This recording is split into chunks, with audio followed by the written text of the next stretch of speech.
Okay.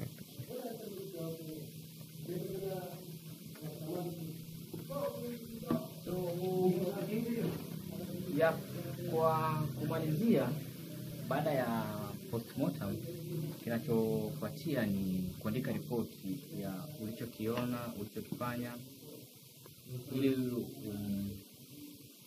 umkabidhi mwenye shamba aweze kuifanyia ripoti yako kazi mbalimbali.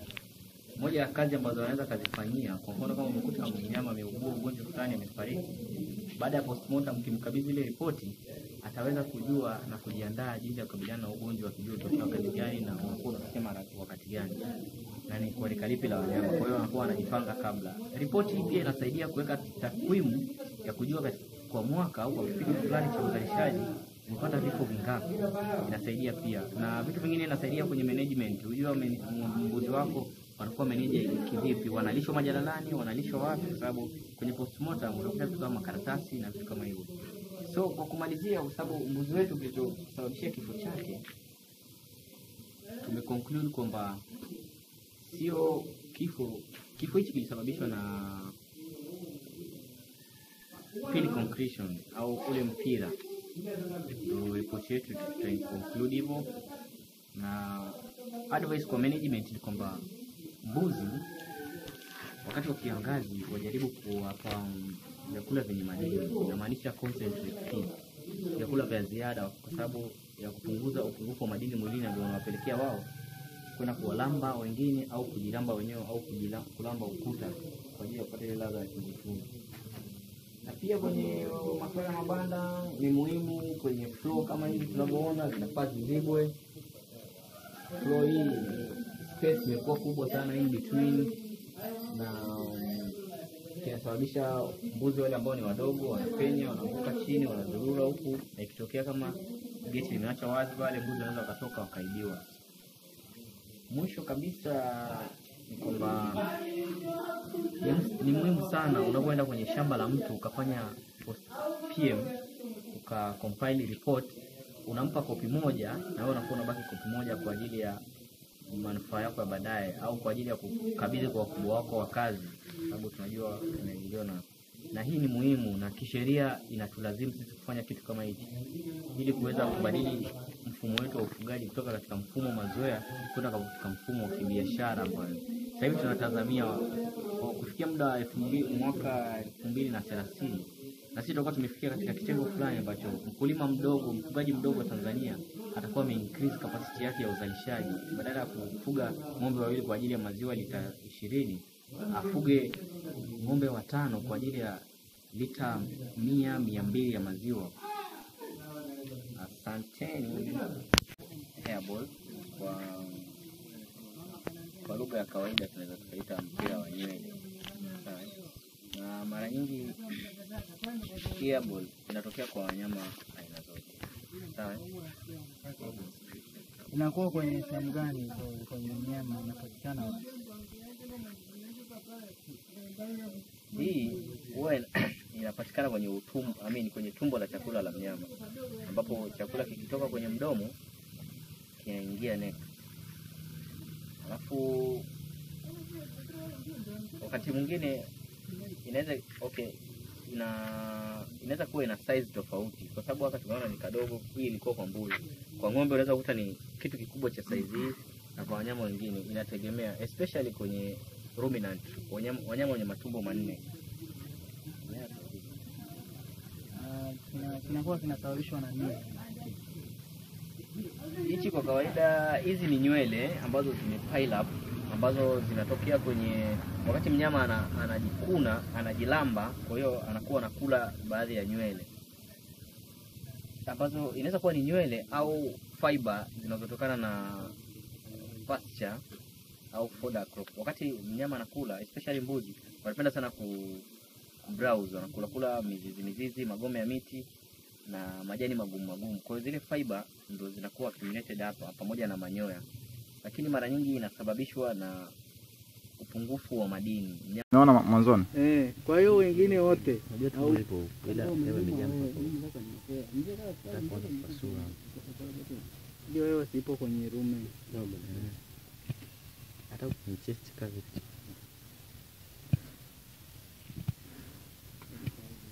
Utatoboa Runa. Siku jana yaani wamebishia masiku wote yani. Na mikweli? Tukana na pili. Mkanana. Ndio alikuwa hapa leo. Line na yeye tukana mkuu wako mbele mwako. Mbele mwake? Kwa nini unapata? Ni kweli baadaye sawa kwa sababu gani ndio ukoo sika kwa nini design ndani wake. Kwa hiyo hata mmoja wote kwa nini? Alifanya kama hivi. Sasa bwana kuna kitu ni mtandao wako lazima mtandao. Ndio wameliana mtu hapo. Tukio cha matumaini tukifanya eti leo tukipanga kwenda kufanya mimi naisuja. Tukipanga kwa mfano leo tutaattend kesi gani? Tunapanga labda tutasoma kutibu nani aliyevunjika miguu. Kesho tukija tunakuta kuna mbuzi kavunjika mguu. Nikawa na yule jamaa alikuwa anawavunja. Tukisema kesho tunasoma postmortem tunakuta nguruwe amekufa. Kazi miguu na nani? Nikawa na huyu jamaa huyu kuna mambo huaga anafanya. Farm manager. Nisha alikuwa anatengeneza mazingira.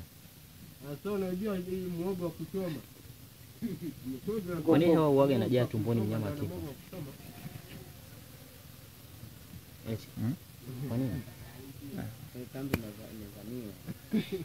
Ilikuwa jana baya. Kuna siku Kasiani aliulizaga nikamjibu. Kitu kinachofanania hivi kwamba kinachotokea kile chakula kinakuwa fermented. Alafu ile gesi haikui belch out. Kwa hiyo toki. Hakunakuwa kuna mechanism ya kutoa ile gesi.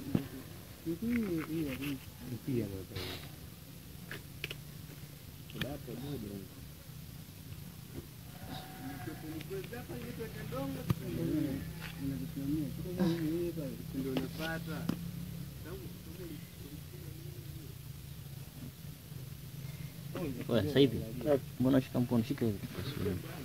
Angoja tu. Angalia usipasue matunda. Inabidi ukatie kwa hivi.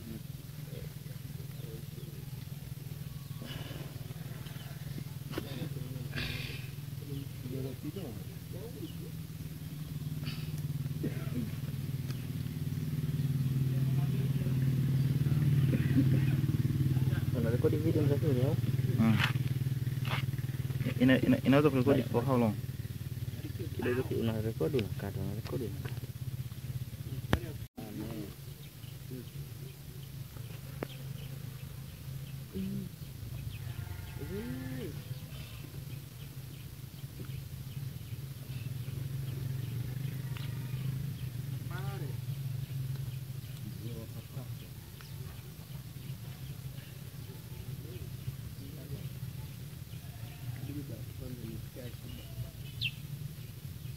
Maana hii mishipa mikubwa ambayo inatoka kwenye damu supply kwenye mapafu.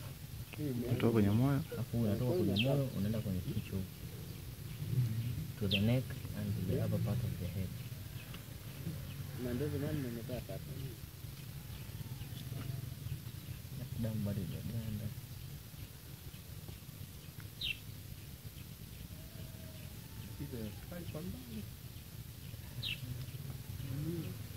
Natafuta hii coil niweze kuitoa vizuri.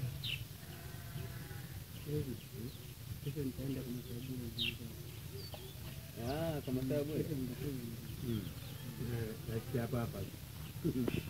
Sabuni masaa bure Naona link akapatia mwongozo wa mpira ulipo. Ukifika kule ninakupigia haya sasa hivi nipo kwa masaa bure. na sofa glass. Ndio fanya buga changamoto hiyo ndio basi. Zinakuwa nyingi kama zile za kwenye utumbo mdogo na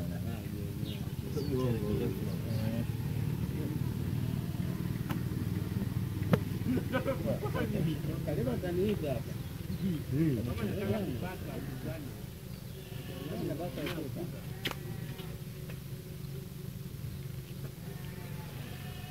kufanya kitaa pia ni shingapi?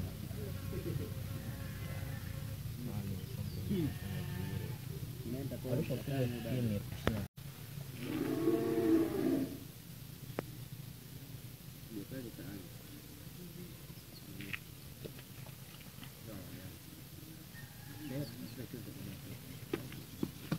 mtunzi sana.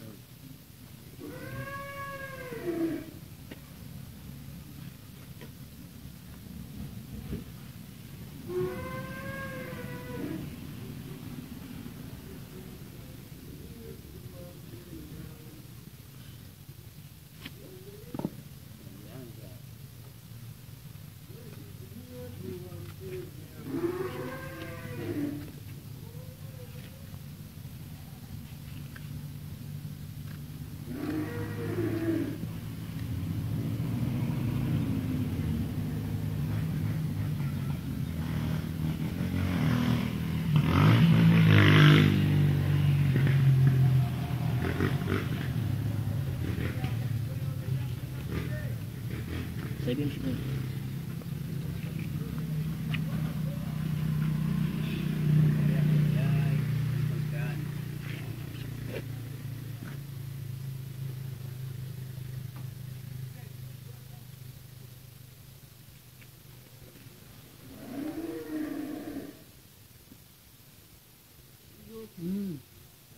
Poa poa. Kesho bana. Niangalizege vijana wangu kule. Kule ile simusi. Musi kanipa ofa. Ni esophagus inaingia kwenye tumbo. Bana So kwenye digestion kitu kingine tunaangalia ni hizi accessory organs. Mapafu, maini, tunaangalia spleen. Umeona? Spleen kako normal, hata texture yake ni ya kawaida. Ya kuwa affected tunakuja tunaangalia maini. Color ni postmortem changes, lakini haina shida. Bile iko normal.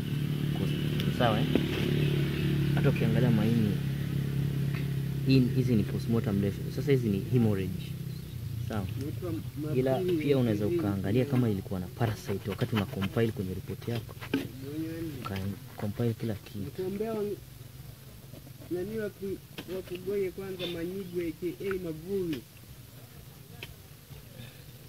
Wewe subiria.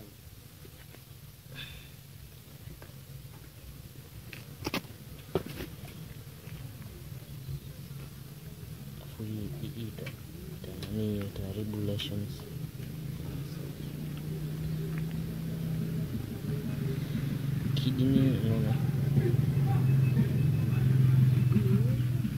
Kidney tunazikuta hivi kwenye hii saki yake hii.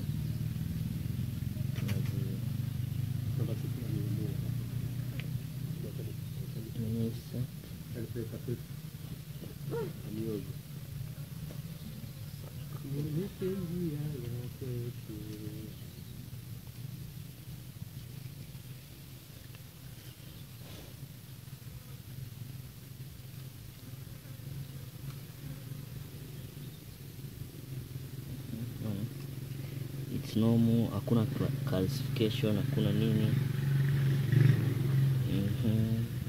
Kibofu cha mkojo.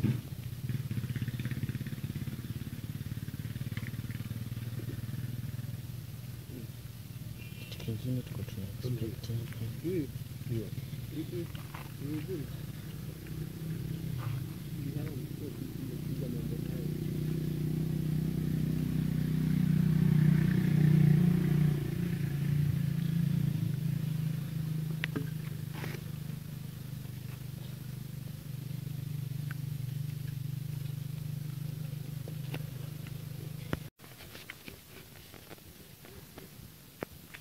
Unajua tunaangalia kuanzia huku from color, consistency, any inversion of lesion of any kind, kwa sababu kwa mfano kama alikula vitu ambavyo vina rangi au sumu fulani, tunategemea huku kukuta rangi ambayo sio normal, lakini hii tunaona is a normal color. Unaweza kupasua pia nini? Hiyo pia mnafanyaga systematic from system to system, from organ to organ. hapa inatosha. Hujaona coloration yote. So ukija hapa tunaingia kwenye reticulum. Tunategemea kukuta nini? Kama mnyama alikufa chakula kipo hapa. Ndio kama zone hapa. Inakuwa hivyo vuta kifuta hapo.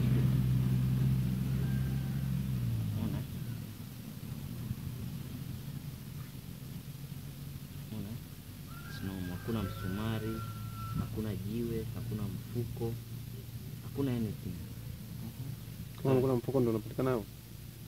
Unapatikana kwenye yani tunasema hapa chemba ya chochote tulichokikuta yani. Ndio fake Hapo chemba. kuna haka hapa hivi. Fika nne kweli? 1 2 3. 1 2 3 4. Ndio. Kutoka hapa tunaingia hapo. Ndio room na reticulum. room ile chini. Look like here. Hii ni common sana kwa sababu hapa unaweza kukuta sana misumari ambayo imetoka huko ikachoma mpaka na moyo, ila isi kuna kitu na chakula kipo kwenye shamba. Sio kwamba alikufa njaa.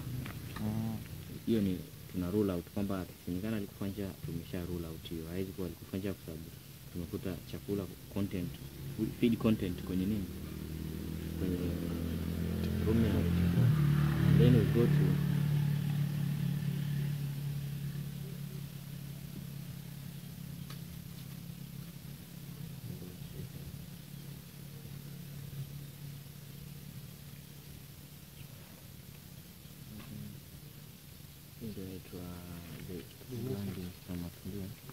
Kwa nini wanaita abomasum ni custom?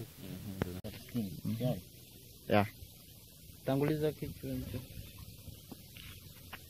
Mega play. Ina sababu nani? Muziki? Kwa kuchimba chemba.